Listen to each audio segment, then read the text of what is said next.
नमस्कार, मैं हूं निशु शर्मा आपके साथ। आइए रुक करते हैं कुछ बड़ी खबरों की ओर। शेखावटी में इन दिनों गैंगवार और अपराध की घटनाएं लगातार देखने को मिल रही है। हाल ही में हुए गैंगवार के बाद पुलिस पर भी सवाल उठने लगे हैं। क्षेत्र में जिस तरह अपराधियों के हौसले बुलंद हो गए थे, उन हौसलों को तोड़ने के लिए खुद अतिरिक्त पुलिस महानिदेशक दिनेश एमएन ने मोर्चा संभाल लिया है और ग्राउंड स्तर पर जाकर सीकर के पुलिस अधिकारियों से वहां के हालातों पर चर्चा करने में जुटे हैं। दरअसल सीकर सहित शेखावटी क्षेत्र में गैंगवार ने पुलिस प्रशासन पर भी सवालिया निशान खड़े कर दिए थे। खुलेआम हो रहे गैंगवार से यहां के लोग भी दहशत में जी रहे थे, जिसके चलते अतिरिक्त पुलिस महानिदेशक दिनेश एमएन ने सीकर पहुंचकर पुलिस विभाग के अधिकारियों की अहम बैठक ली। बैठक में दिनेश एमएन ने स्पष्ट शब्दों में कहा है कि शेखावटी में गैंगवार की कमर तोड़ दी जाएगी और अपराधियों को किसी भी हाल में बख्शा नहीं जाएगा।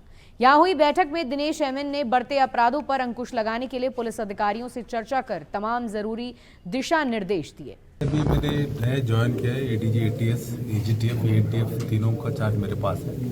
तो इन तीनों की जो इश्यूज इन दोनों जिलों में है, देखिए गैंग रिलेटेड है, एनडीपीएस रिलेटेड है, या कोई अगर आतंकवादी रिलेटेड कोई सूचना है, उनके बारे में मैंने चर्चा किया।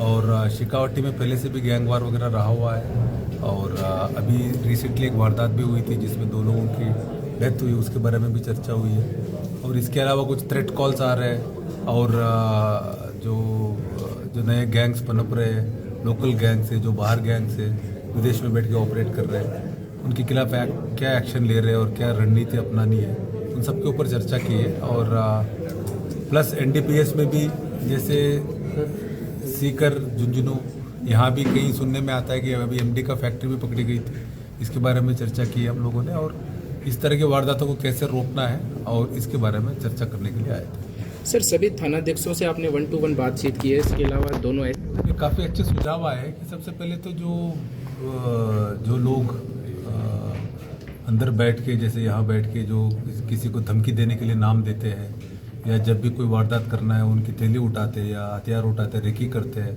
तो जो इनके जो इकोसिस्टम बना हुआ है उनके ऊपर हमने चर्चा की। ऑलरेडी ये दोनों जिले बहुत अच्छे काम कर रहे हैं और भी है, कुछ इनपुट हमारे पास था, कुछ इनपुट इनके पास था, हमने शेयर किए है। और उनके और जैसे अभी नए धाराएं बनी है, अभी जो न्यू क्रिमिनल लॉज की सेक्शन 111 है बीएनएस की, और भी है 107 है जो प्रॉपर्टी जब्त करने की है, ऑर्गेनाइज क्राइम के खिलाफ कुछ सेक्शंस है। और जो प्रॉपर्टी, जो अवैध प्रॉपर्टी है जो गैंग्स ने बनाई है, उनको कैसे तोड़ना है और नए लोग कौन जुड़ रहे हैं उन सब के, और फॉलोअर्स है, फॉलोअर्स कौन हो रहे हैं और फॉलोअर्स को कैसे आइडेंटिफाई करना है। और वो जो बेसिकली जो भी गैंग्स के साथ काम कर रहे हैं, गैंग के लिए काम कर रहे हैं, उनको आइडेंटिफाई करना, उनको अरेस्ट करना और उनको अंदर रखना, इसकी रणनीति के बारे में चर्चा हुई, बहुत सफल चर्चा हुई है। दिनेश ने यहां मीडिया से बात करते हुए कहा कि हमने अधिकारियों को निर्देश दिए हैं कि फिरौती को लेकर धमकी देने वालों के खिलाफ भी सख्त कार्रवाई सुनिश्चित की जाए। अपराधियों के नेटवर्क को ध्वस्त करने के लिए प्लानिंग के तहत कार्रवाई जरूरी है। साथ ही शेखावटी क्षेत्र में बढ़ रहे नशे को लेकर भी दिनेश एमएन ने गंभीर चिंता जताई है। और ऑलरेडी ये दोनों जिले अच्छे काम कर रहे हैं और आगे भी अच्छे काम करेंगे। सर, चर्चा की है, ठीक है, उन सब की जितने भी क्रिमिनल्स हैं उनकी प्रॉपर्टीज की हम लिस्ट बनाएंगे।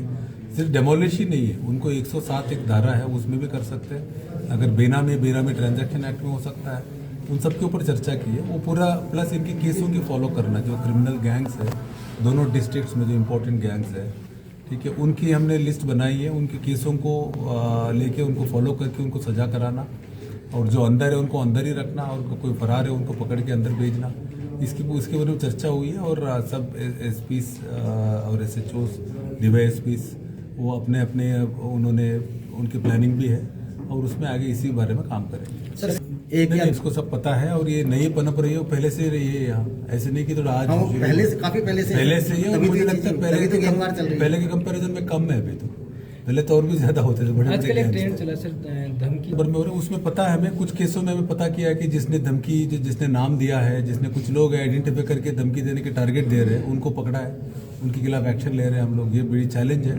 इसीलिए सब पुलिस अब जो इस तरह के जो भी इस गैंग के साथ जुड़ रहे हैं, जो नए लड़के जुड़ रहे हैं, फॉलो कर रहे हैं, उन सबके खिलाफ एक्शन लेंगे। उन सबका नाम हमारे पास है, कुछ अगर नाम नहीं भी है तो हम इनके इंट्रोगेशन में निकल जाएंगे।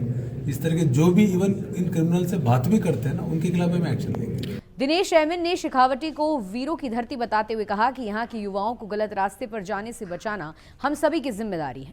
उन्होंने युवाओं से अपील की कि वो गैंगस्टरों और बदमाशों को फॉलो ना करें और सोशल मीडिया के जरिए उनसे किसी भी तरह का जुड़ाव ना रखें।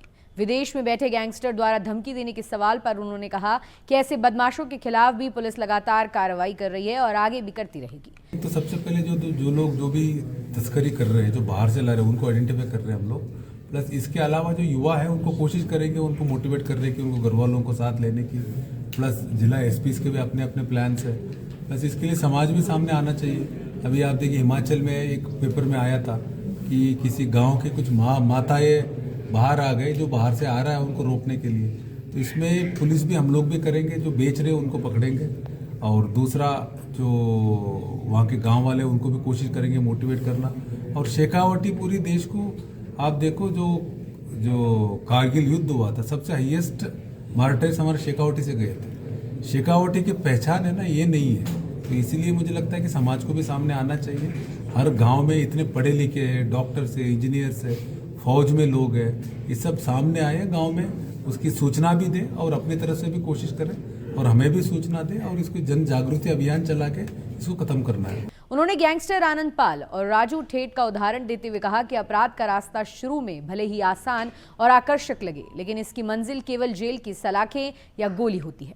अंत में एडीजी ने कहा कि युवाओं को नशे और अपराध से दूर रहने के लिए समाज, परिवार और पुलिस तीनों को मिलकर काम करना होगा, तभी सीकर को अपराध मुक्त बनाया जा सकता है। कब तक की क्या हमें जो नए तरीके के सबसे बड़ा चैलेंज यही है, बाहर बैठ के ऑपरेट करते हैं। ठीक है, यहाँ डर लग गया, सब भाग गए। इसलिए अगर इतने बड़े होते तो यहाँ रहना चाहिए था इनको, इतने बड़े बदमाश होते थे। अब भाग के यहाँ छोटे छोटे बच्चों को ढूंढते हैं, छोटे छोटे बच्चों को सामने कर देते हैं, उनसे वारदात कराते हैं। वो बच्चे जिंदगी भर क्रिमिनल बन के वो सड़ते हैं। वो अब ये लोग समझ में आना चाहिए इनको, किसी के बहकावा में आके यहाँ जो इनको झूठे आश्वासन दे देते हैं कि तुम्हें कनाडा भेज देंगे और लंदन भेज देंगे, 1 करोड़ दे देंगे।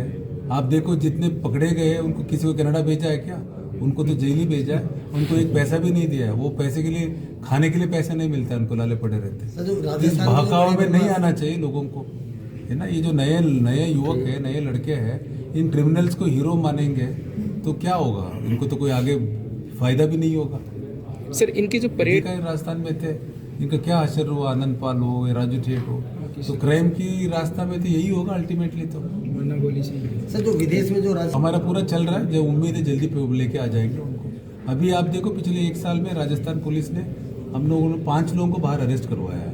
1 को दुबई से लाए और 2 इटली में अरेस्ट हुए और उनका एक्सट्रेडिशन चल रहा है, और 2 अमेरिका में अरेस्ट हुए। उनके लिए अभी 2 अमेरिका में एक अमित पंडित और जग्गा दुर्कोट अरेस्ट हुए, उनका डिपोर्टेशन की कार्रवाई चल रही है। इटली में आपको पता ही है, आपके राजू ठेठ में अमरजीत बिश्नोई, उसकी जो सुधा कंवर थी, उनका एक्सट्रेडिशन चल रहा है। और एक आदित्य जैन था, उसके दुबई से लेके आया।